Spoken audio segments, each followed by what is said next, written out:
Hello, I am the real-life fake wizard. The DCU, heralded by James Gunn, has been under scrutiny since inception. This video is not intended to discuss the Snyderverse or Zack Snyder or James Gunn in the sense of Snyder versus Gunn. I lead with that statement because I know there are already people typing away in the comments on which universe they liked more. That's not what this video is about. James Gunn, technically, has not produced a dollar of profit in DC superhero movies while his movies were in theaters. What does that mean? 2021 Suicide Squad was a $100 million box office failure. Yes, COVID-19 was a thing at the time.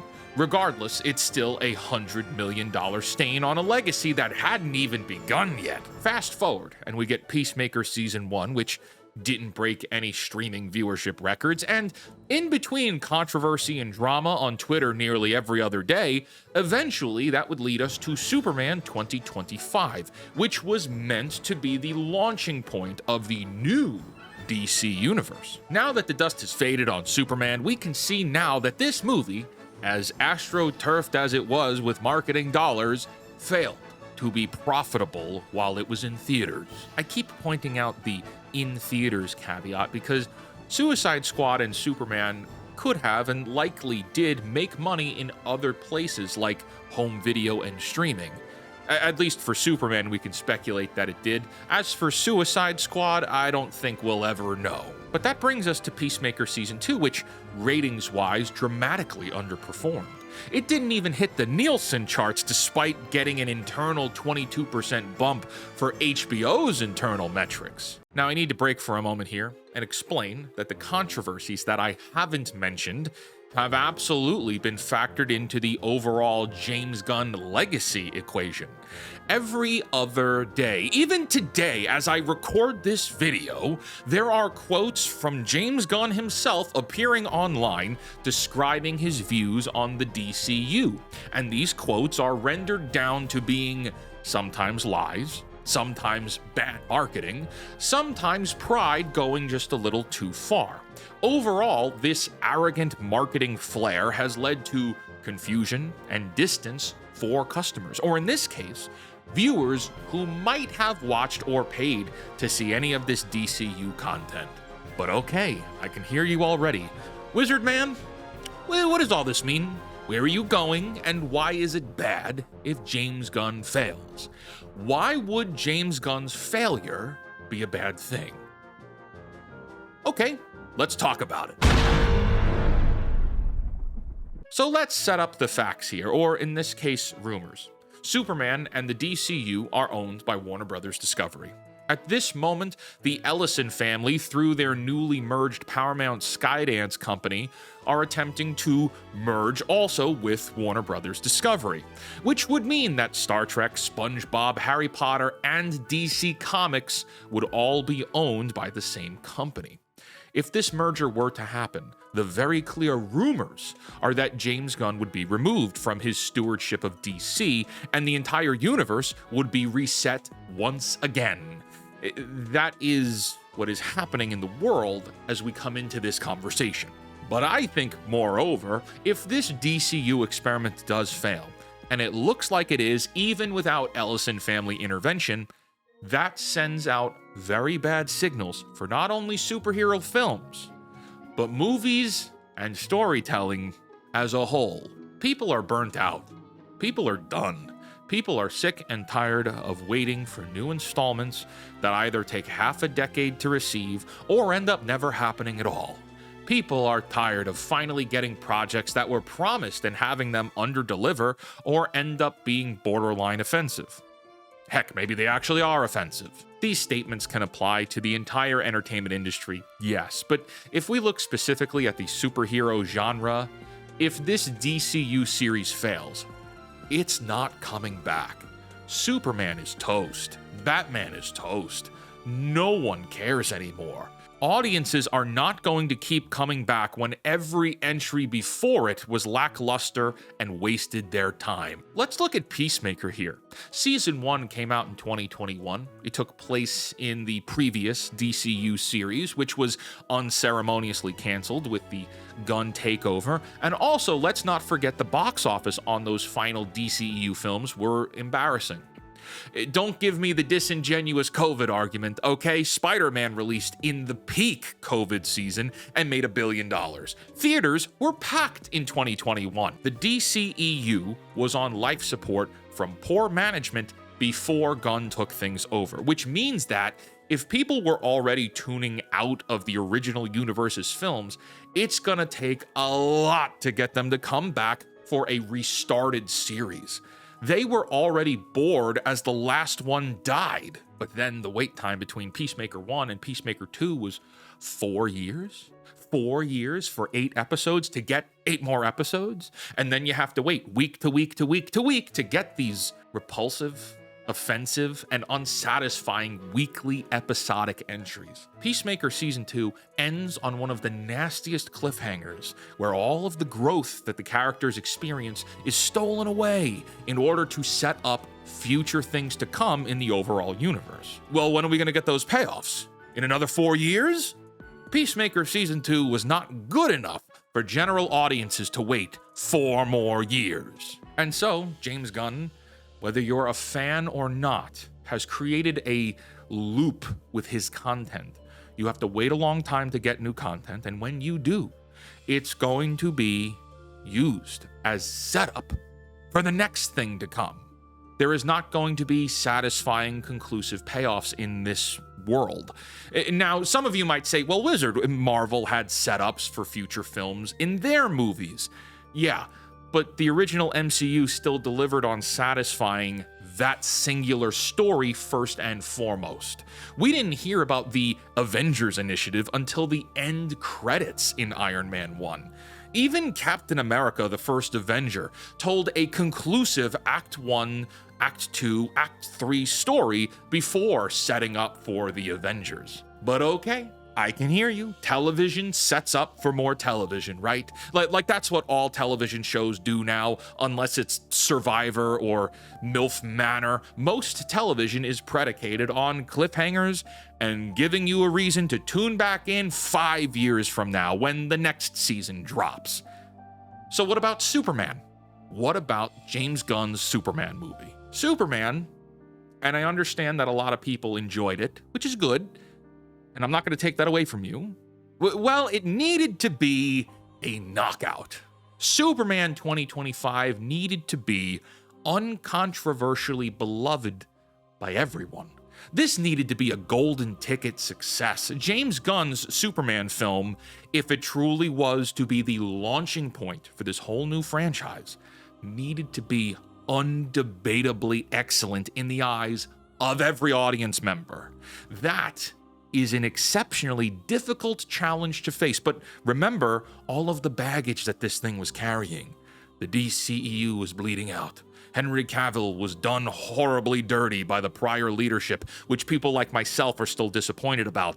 And people just don't care anymore. Like, generally speaking, we are in an age where superhero fatigue and bad movie fatigue are floating terms in the marketplace. With all of these factors, James Gunn can't settle for anything short of greatness with Superman 2025. But that's not the case. And again, whether you loved it or not, doesn't matter. It's a 50-50 split movie. 50% of the audience liked it, 50% of the audience hated it. Like, passionately hated it. And that's not good. The 50% that hated it are not going to come back for Superman 2. They're not going to watch Peacemaker snorting crack and hosting an orgy at his house. Half of your customer base is done at the starting line. This is a terrible launching point. And fast forward to today, Superman was roughly $40 million short of breaking even while still in theaters. Superman flopped. We live in a world where Superman can't break even anymore. Isn't that sad? There's something somber about that. Like, that's kind of sad. Now, the reason I say James Gunn's failure is worse than we might think is, well, it's not necessarily for James Gunn himself, or for the movies, or movie theaters, or Hollywood. It's for Superman. It's for Green Lantern. It's for Batman and Wonder Woman and the Justice League. And what happens to those characters when this false-started franchise finally keels over? I have a belief that Hollywood, the gaming industry, writers in the writers' rooms, the actors, everyone from the top down to the basement floor of the entertainment industry no longer know how to tell stories anymore. They don't know how to write heroes anymore. They don't know how to move audiences to inspire them and excite them. I don't think they have that skill anymore. And I also think that this is in two parts, incompetence and malevolence. I think there are people who revel at the idea of seeing Superman destroyed. And I also think there are people who are given jobs and promotions and have no clue in the world how to accomplish those jobs, but continue failing upwards, leaving devastation behind them.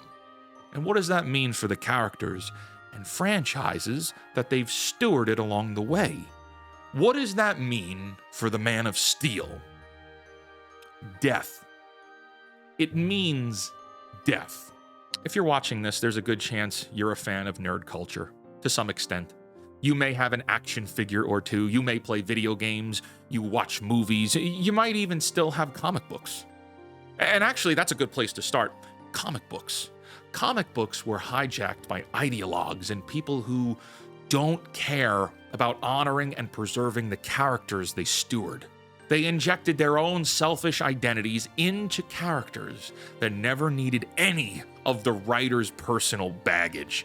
And 15 years later, the comic book industry, the mainstream at least, is bleeding out.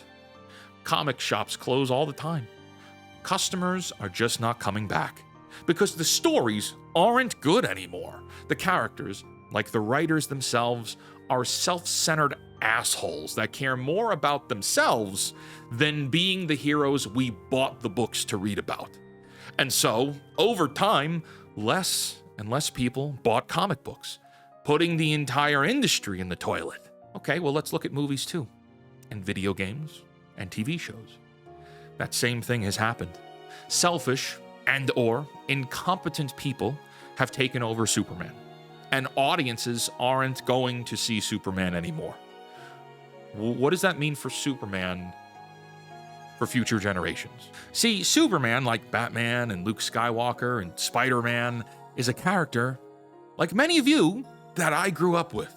I grew up watching Superman cartoons and reading Superman comic books with my mom and dad. Hearing the stories about Superman inspired who I am as a person today.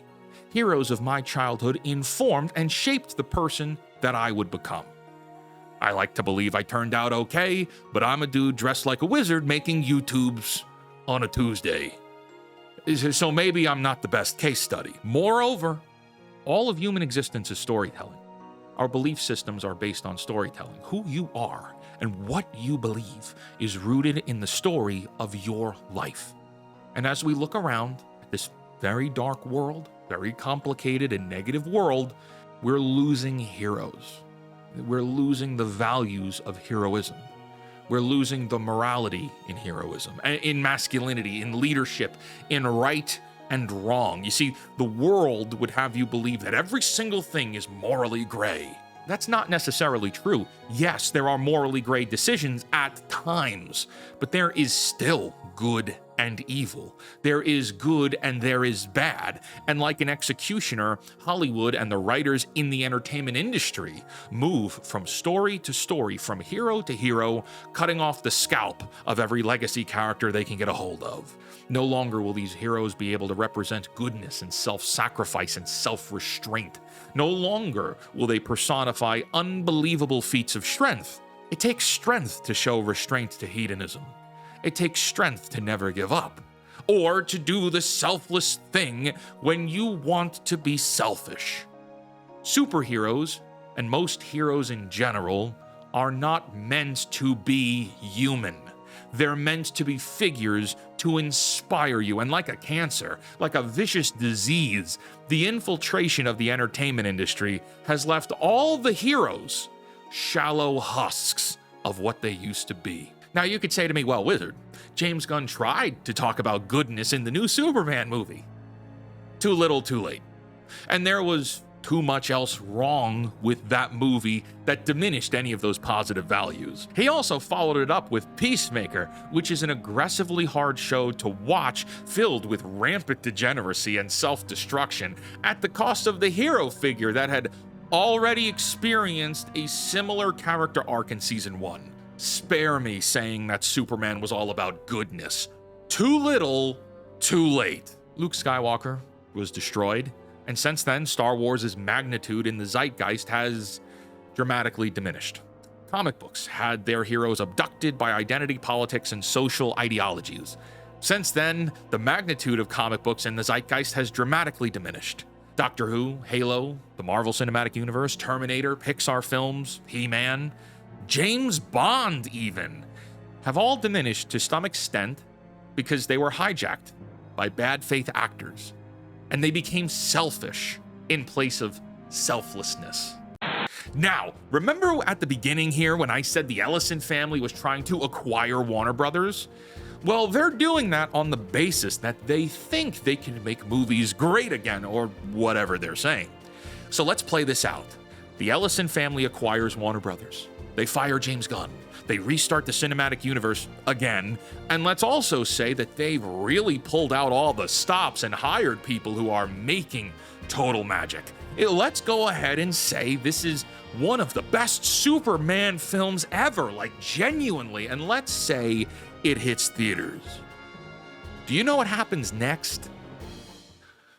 Sadly, probably nothing. There's a good chance not enough people would see these films for it to be as big as it deserved to be, even if they truly made something good. And that's because the audience, which is mostly composed of normies, is burnt out. They're tired. And they're bored. You make billions of dollars on getting normies to consume your products. You bore the normies, they will leave, and it's extremely difficult to get them back. Most of the time, they won't come back, and that's where we're heading. When stories about heroes have been so torn apart along the way and audiences become apathetic, what happens to the heroes? What happens to Superman? What is Superman replaced with? The Paul brothers? Hassan? Pokimane? Asmongold? Are these people you want your kids looking up to? Or worse, are these people you should be looking up to? I don't really know. I think the answer is no.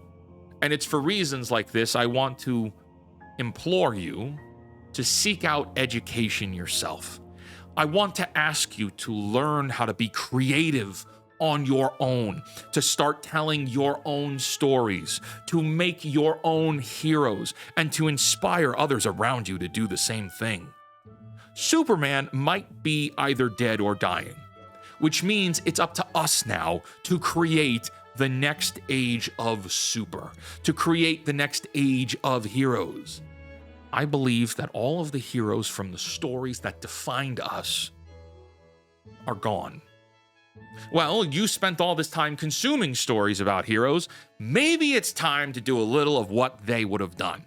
Maybe it's time to stand for something new, at least while you still can. The market is starving for new. You just got to get to work. Until next time, create, innovate, inspire others to do the same, and for the love of God, cancel Disney Plus. All right, bye-bye.